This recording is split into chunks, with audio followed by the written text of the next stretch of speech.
हनुमान जी अच्छे नेता हैं, जाटों के बड़े नेता हैं और पूरे देश में चर्चा रहती है उनकी। मैडम मुझे रविंद्र सिंह भाटी बहुत पसंद है। बहुत बहुत पसंद है। मैं बहुत समय पहले। आप मिले हैं क्या उनसे? मैडम डर तो भगवान के अलावा किसी से लगता ही नहीं है मुझे, किसी से नहीं लगता है। अच्छे नेता चाहिए समाज को। रैलियां चाहिए क्या? ज़्यादा ज़रूरत नहीं है रैलियों की। आपको अक्सर मैं नेताओं से तो मिलवाती हूँ, उनके इंटरव्यूज में हुई बातचीत भी सुनवाती हूँ, लेकिन आज एक ऐसे व्यक्ति से, एक ऐसी शख्सियत से मैं मिलवाने जा रही हूँ जिन्होंने समाज के साथ समाज को जोड़ने का काम किया है। कहेंगे कि समाज में शिक्षा के स्तर को बढ़ाने का काम किया है। ऐसे लोग बड़े ही कम मिलते हैं जो कि सरकारी कर्मचारी भी होते हैं और समाज की सेवा भी करना चाहते हैं। तो हमारे साथ निर्मल कसाना है।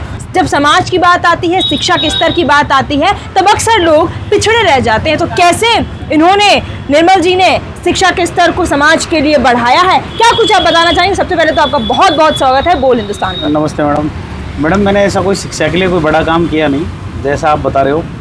मैंने तो हमारे गाँव में कर्नल साहब के नाम से पहली लाइब्रेरी, सब गाँव के सब लोगों के सहयोग से हमने पहली लाइब्रेरी खोली और उसका हमने बैंसला जी के अस्थि कलश यात्रा में हमने उसका उद्घाटन करवाया, जो उस लाइब्रेरी से बच्चे लाभान्वित हुए हैं और नौकरियां भी लगे हैं।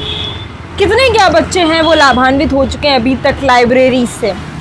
मैडम ऐसे कोई संख्या नहीं है, बाकी सब लोग वहाँ निःशुल्क लाइब्रेरी है कर्नल साहब के नाम से। पूरे राजस्थान में सब जगह लोग खोल रहे हैं। पहला प्रयास हमारा था, सबसे पहले हम मेरे गाँव में लाइब्रेरी खोली। कर्नल साहब की बात है तो मैं आपको एक बार बता देना चाहती हूँ कि गुर्जर समाज के मसीहा के नाम से जाने जाते हैं कर्नल बैंसला, जिनका कहेंगे कि गुर्जर समाज में जब 2008 में पटरियां उखड़ने वाली थी, गुर्जर आरक्षण के लिए बड़ा आंदोलन हुआ था, तब उनमें बहुत बड़ी भूमिका अगर किसी ने निभाई थी तो गुर्जर समाज के मसीहा कहे जाने वाले कर्नल बैंसला को लेकर। तो आपने उनके नाम पर लाइब्रेरी खोली। कर्नल साहब समाज के मसीहा और पूरे समाज को एक जाजम पर बिठाने वाले पहले व्यक्ति हैं, पूरे समाज को संगठित करने वाले। और कर्नल साहब का बहुत बड़ा योगदान है समाज को जागृत करने में। आज भी समाज जागरूक हो पाया है? क्योंकि गुर्जर समाज में इतने सारे संगठन जो हैं, मैं मान रही हूँ कि हर समाज में संगठन होते हैं, तो किसे क्या बेहतर काम करते हैं, समाज को संगठित करने का काम करते हैं, किस तरीके से समाज के संगठन काम कर रहे हैं? मैडम लोकतांत्रिक व्यवस्था में सामाजिक संगठन दबाव समूह का काम करते हैं, प्रेशर ग्रुप का काम करते हैं। तो हमारे समाज में बहुत सारे सामाजिक संगठन हैं, अलग अलग काम करते हैं। कुछ मेरे समाज में तो ज़्यादा ही हैं सामाजिक संगठन, लगभग मेरे समाज में तो 250 संगठन हैं, जिनके अलग अलग प्रदेशाध्यक्ष हैं, अलग अलग नेता हैं।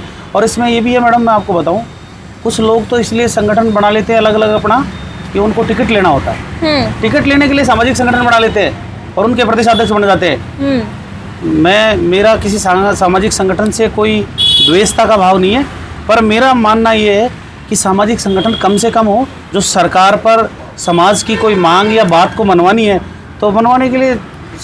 जैसे अभी जाटों की बात करें तो जो जाट समाज के अलग अलग संगठन है उनमें अलग अलग कंट्रोवर्सी चल रही है। एक नेता कुछ कहता है तो दूसरी नई समिति निकल के आती है, वो उस पर हावी पड़ता है। क्या ऐसा ही गुर्जर समाज में भी होता है? मैडम ऐसा नहीं है, सभी समाजों में सामाजिक संगठन है और सबका काम समाज को आगे बढ़ाना, समाज की कुरीतियों को रोकना और शिक्षा और सब ये सामाजिक सरोकार के काम करते हैं सारे संगठन। ऐसी कोई बात नहीं है, सभी समाजों में। मैं किसी समाज के लिए कुछ नहीं कहना चाहूँगा, बाकी हमारे समाज में कुछ संगठन ज़्यादा ही हैं, बहुत ज़्यादा है, बहुत ज़्यादा है।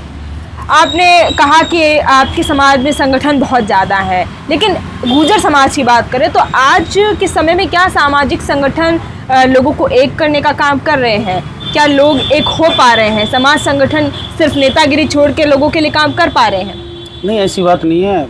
हमारे समाज में कुछ संगठन हैं जो अच्छे भी काम कर रहे हैं, वो एकजुट भी करते हैं और समाज के साथ कोई समाज के व्यक्ति को कोई पीड़ा पहुंचती है, समाज को सरकार के पास अपना पक्ष रखना होता है तो काम करते हैं। ऐसी बात नहीं है, मेरा कोई किसी से वो नहीं है, पर ठीक है कि बहुत ज़्यादा संगठन भी नहीं होने चाहिए और इतने ज़्यादा संगठन होंगे तो समाज में एक बिखराव की स्थिति रहती है। तो मैं चाहता हूँ कि भाई सामाजिक संगठन रहे, मेरा इस तरह का कोई नहीं है, पर सामाजिक संगठन कम से कम हो तो सरकार पर भी प्रेशर ग्रुप का काम कर सके, दबाव का काम कर सके।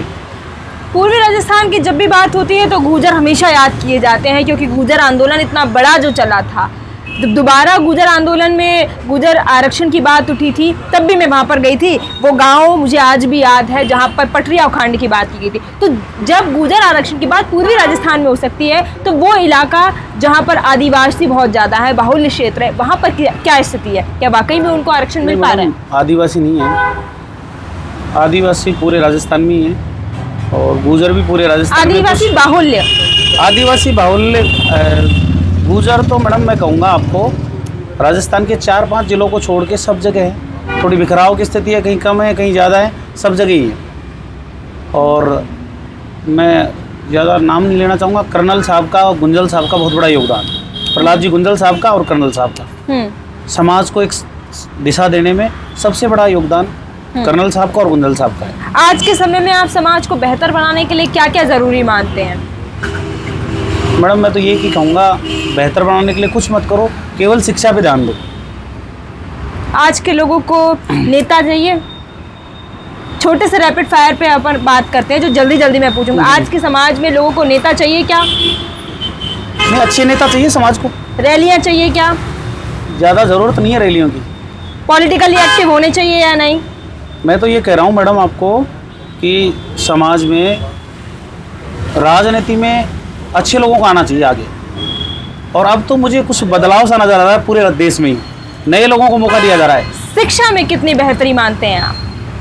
मैडम मैं तो ये कहता हूँ शिक्षा शेरनी का दूध है।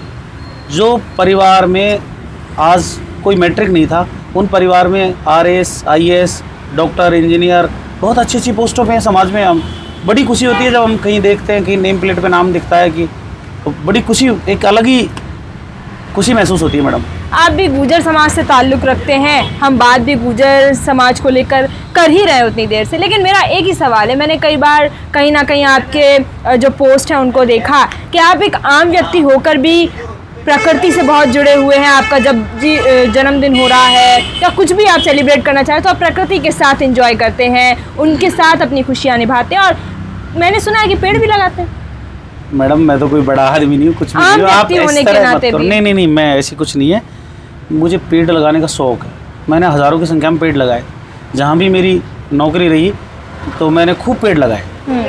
पेड़ लगाने का मेरा शुरू से, प्रकृति से मुझे प्रेम है, शुरू से प्रेम है प्रकृति से, शुरू से। हाँ, शुरू से खूब पेड़ लगाए मैंने, और मैं आगे भी लगाऊंगा, मुझे मौका मिलेगा तो लगाऊंगा आगे। एक पेड़ माँ के नाम आप ही फॉलो कर रहे हैं? हाँ बिल्कुल फॉलो कर रहे हैं, क्यों नहीं करेंगे।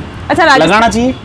राजस्थान में आपको सबसे बेहतर नेता कौन से लगते हैं, एक यूथ के नाते, युवा के नाते? मैडम मुझे तो सारे नेता अच्छे लगते हैं, क्योंकि राजनीति केवल सेवा का क्षेत्र है और लोक कल्याण की भावना होनी चाहिए नेता के अंदर। लोक कल्याण, जन कल्याण की भावना अगर नेता के अंदर नहीं है तो मैं तो उसको नेता मानता ही नहीं। ऐसा कौन है? आप किसकी ओर इशारा करना चाह रहे हैं? नहीं, ऐसा कुछ नहीं है। पायलट साहब बहुत अच्छे नेता हैं, धैर्यवान हैं और मेहनती हैं। पूरा देश उनको चाहता है। हमारे CM साहब सरपंच से लेकर CM तक का सफ़र किया है, तो उनको भी पसंद करते हैं सब लोग। तो ऐसा कुछ नहीं है, मेरे लिए सभी अच्छे हैं। सभी दलों के, संगठनों के, सभी लोग पसंद हैं मुझे। जो जन कल्याण का काम करेगा वो सभी पसंद है मुझे।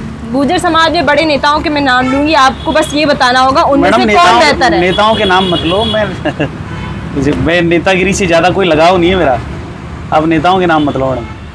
फिर भी अगर बात करें राजेश पायलट की, सचिन पायलट की, कर्नल बैसला की, तो सबसे बेहतर किसको मानेंगे आप? सबसे बेहतर पायलट साहब भी बेहतर हैं और कर्नल साहब भी समाज के मसीहा हैं। पायलट साहब ने भी समाज को राजनीतिक चेतना जागृत करी और समाज को एक नई दिशा दी, जैसे पायलट साहब दे रहे हैं अभी। आज के समय में क्या लगता है आपको कि राजनीति में पढ़े लिखे युवाओं को आना चाहिए? क्योंकि अक्सर हम देखते हैं कि राजनीति में पुराने लोग पुरानी विचारधारा से जुड़े होते हैं, तो कैसे देखते हैं आप इसको? मैडम मैं तो आपको बताऊं, पूरे देश के अंदर आज आप लोकसभा, विधानसभाओं का आप उठा के देखो, सब जगह पढ़े लिखे लोग आ रहे हैं। पढ़े लिखे लोग आएंगे, अब ये युग परिवर्तन हो रहा है मैडम, युग परिवर्तन होगा अब, अपने आप होगा। आप ये इशारा कहीं पायलट साहब की ओर तो नहीं करना चाह रहे? मेरा क्या इशारा है मैडम, मैं तो क्या इशारा करने वाला हूँ, मेरे हाथ में कुछ नहीं है इशारा करने वाली बातें। पर ये है कि अब युग परिवर्तन होगा अब जल्दी। मेरा किसी दल संगठन से कोई लेना देना नहीं है। आपने कहेंगे कि पत्रकारिता की पढ़ाई भी की है, उसके बाद आप सरकारी नौकरी। मैडम मैं तो लिटरेचर का स्टूडेंट हूँ, हिंदी साहित्य का, और मैंने मेरी सारी पढ़ाई गवर्नमेंट यूनिवर्सिटी से करी है। मैंने राजस्थान यूनिवर्सिटी से, कोटा यूनिवर्सिटी से मैंने बीजे किया, एमजे किया, मास्टर ऑफ जर्नलिज्म किया। मुझे पत्रकारिता में बहुत रुचि है शुरू से। मुझे एंकरिंग करना, पत्रकारिता में मन संचालन, ये मुझे शुरू से ही इसमें बहुत रुचि रही है मुझे।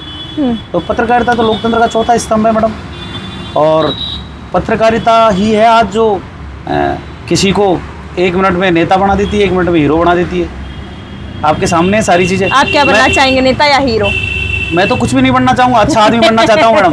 मैं तो अच्छा आदमी बनना चाहता हूँ, कुछ नहीं बनना चाहता। बातचीत हो गई हमारी, लेकिन वही बात है कि आपने कई सारे नेताओं के नाम लेने पर भी कुछ नहीं बोला, और आप सरकारी नौकरी भी करते हैं, कर्मचारी, तो क्या आपको डर नहीं लगता कि एक सरकारी कर्मचारी होने के नाते मैं किसी के लिए कुछ भी बोलूँगा तो क्या असर पड़ेगा?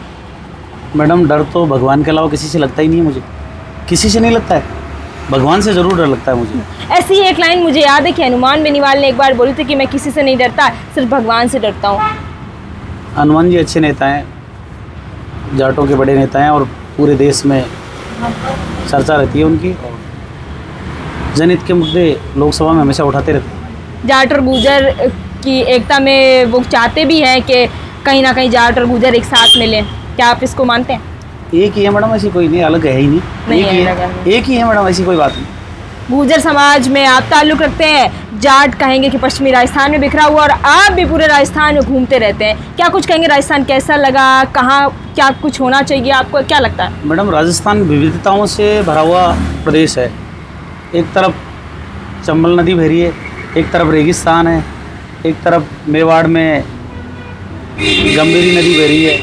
तो राजस्थान विविधताओं से भरा है, कहीं सूखा है, कहीं पानी की कमी नहीं है, तो ऐसी कोई बात नहीं है। राजस्थान अतिथि देवो भव की भावना के साथ जुड़ा हुआ है, ऐसी कोई बात नहीं है। पश्चिमी राजस्थान जहाँ रेगिस्तान की बात होती है, वहाँ की राजनीति अक्सर चर्चाओं में रहती है, आप कैसे देखते हैं उसको? मैडम मुझे रविंद्र सिंह भाटी बहुत पसंद है, बहुत पसंद है। मैं बहुत समय पहले, आप मिले हैं क्या उनसे? हाँ मैं मिला उनसे, जब वो यूनिवर्सिटी के अध्यक्ष थे, तो मुझे डिबेट में इंटरेस्ट है, वाद विवाद प्रतियोगिताओं में मैं जाता रहता था, तो मुझे एक बार मैं उनसे यूनिवर्सिटी में मुलाकात हुई, बहुत अच्छे। मैं लगभग 10 वर्ष पहले की बातें बता रहा हूँ आपको। क्या आज भी आपका उनका कांटेक्ट है? मैं फॉलो करता हूँ उनको बहुत अच्छे ढंग से फॉलो करता हूँ। अगर कहें कि एक युवा होने के नाते आप उनसे कुछ सीख ले रहे हैं तो क्या लेंगे? तो जनता के बीच में सीधे जुड़ाव रखते हैं जनता से, लोकप्रिय हैं। बिल्कुल। देखिए हमने यहाँ पर तमाम बातचीत की है एक आम आदमी से, क्योंकि अक्सर मैं नेताओं से मिलवाती हूँ, उनकी बातचीत आप सुनते हैं और तमाम मुद्दों पर बातचीत होती है, लेकिन आज समान मुद्दों पर बातचीत हुई है, जहाँ पर प्रकृति के बारे में बात हुई है, जहाँ पर शिक्षा के स्तर के बारे में बात हुई, जहाँ गुर्जर आरक्षण को लेकर बात हुई है, और सबसे बड़ी बात यह है कि चाहे समाज कोई भी हो, नेता पढ़े लिखे होने चाहिए, उसके लिए शिक्षा का स्तर भी बड़ा होना चाहिए, और वही काम भाई साहब कर भी रहे हैं कि शिक्षा को अपग्रेड करने के लिए कदम ब कदम समाज के साथ समाज को आगे बढ़ाने का काम कर रहे हैं। आपको कैसा लगा ये वीडियो? ज़्यादा से ज़्यादा इस वीडियो को लाइक, कमेंट, शेयर करें। धन्यवाद।